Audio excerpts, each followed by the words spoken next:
Hi dears, എല്ലാവർക്കും നമസ്കാരം. പത്തനംമാറ്റ സീരിയലിൻ്റെ ഇനി വരാനിരിക്കുന്ന ഒരു ഗംഭീരമായിട്ടുള്ള കഥയിലേക്ക് എല്ലാ കൂട്ടുകാർക്കും സ്വാഗതം. അങ്ങനെ നമ്മുടെ നയന സർജറിക്കൊക്കെ ശേഷം തിരികെ അവളുടെ വീട്ടിലേക്ക് പോയി. അവിടെ നിന്ന് കുറച്ച് നാളൊക്കെ കഴിഞ്ഞ് റെസ്റ്റൊക്കെ കഴിഞ്ഞ് വീണ്ടും നമ്മുടെ അനന്തപുരി തറവാട്ടിലേക്ക് വരികയാണ്.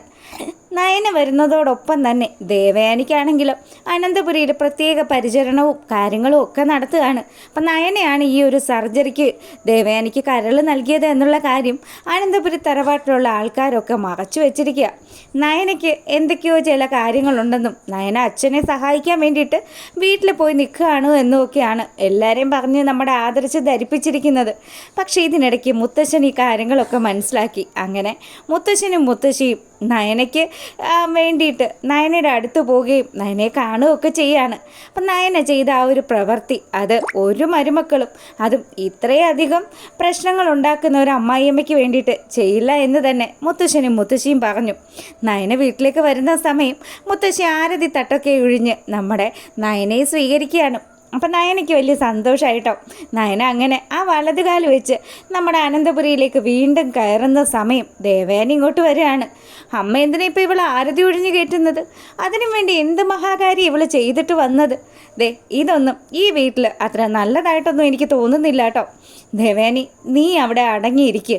നിനക്കിപ്പോൾ റെസ്റ്റ് മാറി വരുന്നതല്ലേ ഉള്ളൂ, ഇപ്പോൾ പതുക്കെ നടക്കുന്നതൊക്കെയല്ലേ ഉള്ളൂ. നയന മോള് ഒരു ക്ഷേത്രത്തിന് വേണ്ടിയിട്ട് അവിടെ പ്രതിഷ്ഠയും കാര്യങ്ങളും ഒക്കെ ചെയ്യുന്നതിന് വേണ്ടിയിട്ടുള്ള പ്രതിമകളൊക്കെ നിർമ്മിക്കുമായിരുന്നു.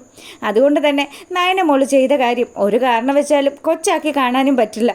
അപ്പം വീട്ടുകാരെ എല്ലാവരും പറഞ്ഞു വെച്ചിരിക്കുന്നത് നയന ഇന്ന പോലെ അവളുടെ അച്ഛൻ പ്രതിമകളൊക്കെ ഉണ്ടാക്കുന്നതിന് സഹായിക്കാൻ വേണ്ടിയിട്ട് കുറച്ച് നാൾ വീട്ടിൽ പോയി നിന്നത് എന്ന് തന്നെയാണ്. മരുമകൾ അവളെ ഇത്രയും നാളും എൻ്റെ കൂടെ നിൽക്കും എന്നൊക്കെ പറഞ്ഞിട്ട് ഞാൻ ആശുപത്രി കിടന്ന സമയത്ത് പോലും അവൾ ആ വരാന്തയിലൂടെ അലഞ്ഞു തിരിഞ്ഞ് നടക്കുമായിരുന്നു.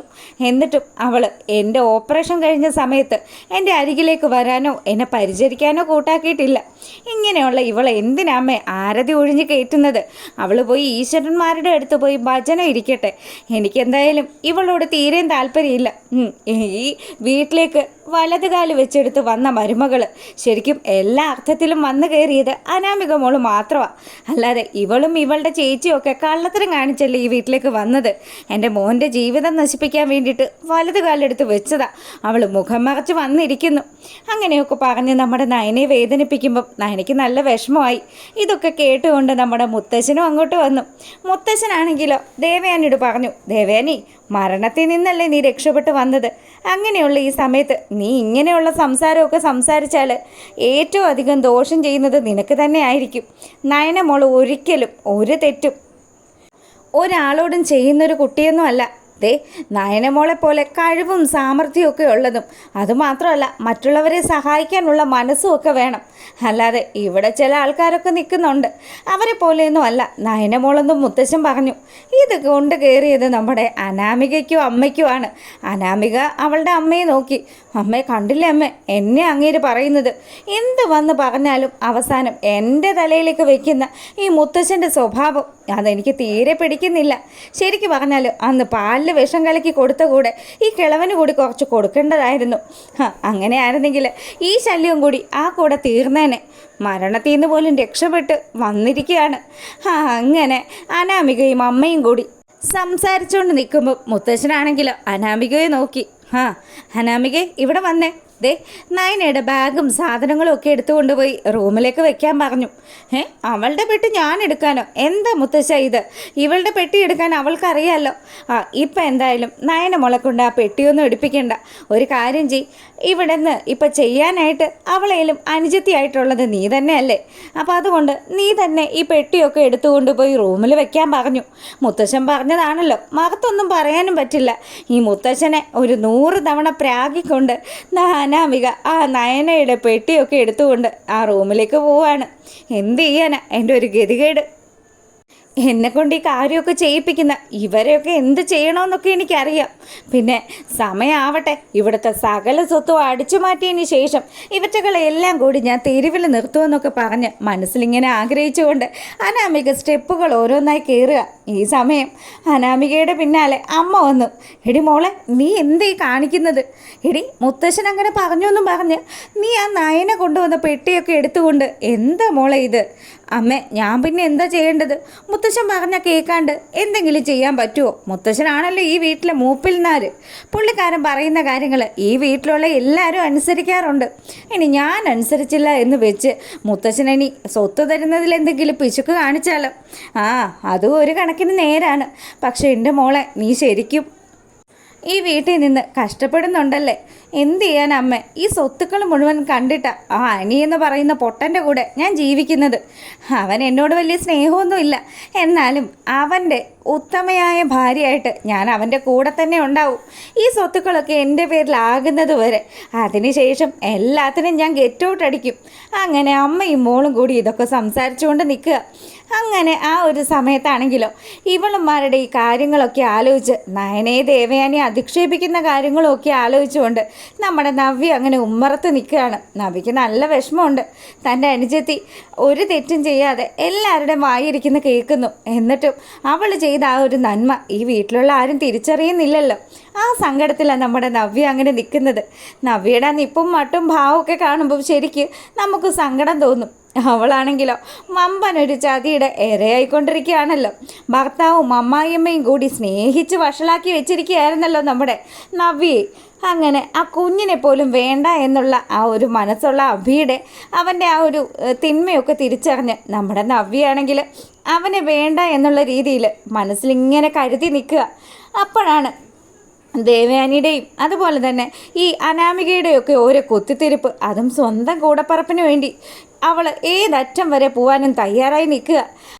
അങ്ങനെ നമ്മുടെ നയന ഓരോ കാര്യങ്ങളും ആലോചിച്ച് അവിടെ ഇങ്ങനെ നിൽക്കുന്ന സമയത്ത് നവ്യ പറഞ്ഞു, എടി നീ എന്തിനാ മോളെ ഇങ്ങനെ വിഷമിക്കുന്നത്? നിൻ്റെ അമ്മായിയമ്മ എന്നെങ്കിലും നിന്നെ സ്നേഹിക്കുന്ന ഒരു ദിവസം വരും. ആ ദിവസത്തിന് ഇനി അധിക കാലമൊന്നും ഉണ്ടാവില്ല മോളെ. ഇത്രയും ദിവസം നീ എവിടെയായിരുന്നു എന്നൊക്കെ എല്ലാവരും എന്നോടും കുത്തി കുത്തി ചോദിച്ചു. അഭിയും അതുപോലെ അവൻ്റെ അമ്മയും ഒക്കെ എൻ്റെ പിന്നാലെ നടന്ന് ചോദിച്ചു. എന്നിട്ടും ഞാൻ ആരോടും ആ സത്യം പറഞ്ഞിട്ടില്ല. നീയാണ് ആ കരൾ നൽകിയത് എന്നുള്ള സത്യം. പക്ഷേ ഇങ്ങനെ ഈ ഒരു കാര്യം പറയുന്ന സമയത്ത് ഇതെല്ലാം അപ്പുറം അകഞ്ഞു നിന്ന് ജലജ ന്യൂസ് പിടിക്കുക. അനന്തപുരി തറവാട്ടിൽ ആരോട് എന്ത് പറഞ്ഞാലും അത് മുഴുവനും രഹസ്യമായിട്ട് കണ്ടെത്തുന്ന ആളാണല്ലോ ജലജ. അപ്പം ജലജയുടെ ചെവിട്ടിൽ ഈ സംഗതി എത്തുകയാണ്. ജലജ ഇത് കേട്ടതും അപ്പം അങ്ങനെയാണ് കാര്യങ്ങളുടെ കിടപ്പ്. അനാമികയാണെങ്കിലോ വല്യമ്മയ്ക്ക് വേണ്ടിയിട്ട് ബ്ലഡ് തരാൻ തയ്യാറാണ്, വല്യമ്മയെ നോക്കാൻ തയ്യാറാണ്, വല്യമ്മയ്ക്ക് വേണ്ടി ഞാൻ മരിക്കാനും തയ്യാറാണെന്നൊക്കെ പറഞ്ഞ് നടക്കുമ്പോഴും നയനയാണ് ഇത്തരത്തിലുള്ളൊരു സഹായം അത് ദേവയാനിക്ക് വേണ്ടി ചെയ്തു കൊടുത്തതെന്ന് നമ്മുടെ ജലജ മനസ്സിലാക്കി അവൾ നേരെ പോവാണ്. അപ്പം ഇതൊന്ന് അറിയിക്കണമല്ലോ. ഇത് അറിയിച്ചു കഴിഞ്ഞാൽ ഇനി അമ്മായിയമ്മയും മരുമോളും കൂടി സ്നേഹിക്കുമെങ്ങാനും ചെയ്യുമോ? അതോ താൻ അറിയിച്ചു കഴിഞ്ഞാൽ ദേവയാനി ജീവൻ ഒടുക്കുമോ? ഇങ്ങനെയുള്ള അത്രയും വെറുക്കുന്ന നയനെയാണ് തനിക്ക് കരൾ തന്നതെന്ന് അറിഞ്ഞു കഴിഞ്ഞാൽ അവർ ഉറപ്പായിട്ടും ജീവിതം അവസാനിപ്പിക്കാൻ സാധ്യതയുണ്ട്. ഏട്ടത്തിയുടെ സ്വഭാവം എനിക്കറിയാം. ഏട്ടത്തി അത്തരത്തിലുള്ളൊരു ക്യാരക്ടറാണ്. എന്തായാലും ഇപ്പം ഈ അറിഞ്ഞ വിവരങ്ങൾ നേരെ പോയി തൻ്റെ മകൻ്റെ അടുത്ത് സംസാരിക്കാമെന്നും പറഞ്ഞ് ജലജ അങ്ങ് വിട്ടുപിടിക്കുകയാണ്. അഭിയാണെങ്കിലോ എപ്പോഴും ചെയ്യുന്നത് പോലെ തന്നെ ഓഫീസിലെ കാര്യങ്ങളും ഒക്കെ ലാപ്ടോപ്പിൽ ചെയ്തുകൊണ്ട് അങ്ങനെ വർക്ക് ചെയ്തുകൊണ്ടിരിക്കുക. എടാ, നീ ഏത് നേരം ഈ സാധനത്തിൽ നോക്കി ഇങ്ങനെ ഇരുന്നോ? ഫുൾ ടൈമും ഇതുപോലെ ഒന്നെങ്കിൽ ഫോണ് അല്ലെങ്കിൽ കമ്പ്യൂട്ടർ ഇങ്ങനെ കുത്തിയിരുന്നോ? എടാ, നിന്നോടെ എനിക്കൊരു സീരിയസ് ആയിട്ടൊരു കാര്യം സംസാരിക്കാനുണ്ട്. നയനയാടാ മോനെ ദേവയാനിക്ക് കരൾ നൽകിയത്. നയനയാണെന്നോ? അമ്മ ഇന്ന് എന്തൊക്കെയായി പറയുന്നത്? അമ്മ ചുമ്മാ സംസാരിച്ച് പോവല്ലേ. നയനയിടത്തി അവളുടെ വീട്ടിലെന്തൊക്കെയോ ഫങ്ഷനായിട്ട് പ്രതിമ ഉണ്ടാക്കി കളിക്കുമല്ലായിരുന്നോ? പിന്നെ എങ്ങനെയാ വലിയ അപ്പച്ചിക്ക് അവർ കരൾ കൊടുക്കുന്നത്? എടാ മോനെ, ഞാനിപ്പോൾ കേട്ടതാ. നവ്യയും നയനയും കൂടി സംസാരിക്കുന്നത് ഞാൻ കേട്ടു. പിന്നെ അത് കേട്ട സന്തോഷത്തിൽ ഞാൻ നിൻ്റെ അടുത്തേക്ക് വന്നതാ. പിന്നെ നിനക്കറിയാലോ, അമ്മായിയമ്മയ്ക്ക് വേണ്ടി ഇത്രയും ത്യാഗങ്ങളൊക്കെ ചെയ്തിട്ടാണ് നയന വന്നിരിക്കുന്നത്. അങ്ങനെയാണെങ്കിൽ നയനയും അതുപോലെ ദേവയാനിയും തമ്മിൽ അടുപ്പിക്കാൻ നമുക്കൊരു കളി കളിച്ചാലോ? അമ്മ എന്താ ഉദ്ദേശിക്കുന്നത്? എടാ മോനെ, ഈ സത്യങ്ങൾ മുഴുവനും നമുക്ക് ദേവയാനി അറിയിക്കാം. അവൾ അതറിഞ്ഞു കഴിഞ്ഞാൽ ഉറപ്പായിട്ടും എന്തെങ്കിലും രീതിയിൽ പ്രതികരിക്കും. അവൾക്ക് ഒട്ടും ഇഷ്ടമല്ലല്ലോ നയനെ ഇങ്ങനെയൊക്കെ ചെയ്തെന്ന് അറിഞ്ഞു കഴിഞ്ഞാൽ ദേവയാനി ഇവിടെ ഭദ്രകാളി തുള്ളുന്ന പോലെ തുള്ളും. അപ്പം അവർ തമ്മിലുള്ള ഒരു അടി നമുക്ക് ചുളിവിന് കാണാനും പറ്റും. എന്തായാലും അതൊക്കെയാണ് കേട്ടോ ഇനി വരാനിരിക്കുന്ന വിശേഷം. ഇഷ്ടമായാൽ ലൈക്ക് ചെയ്യണേ.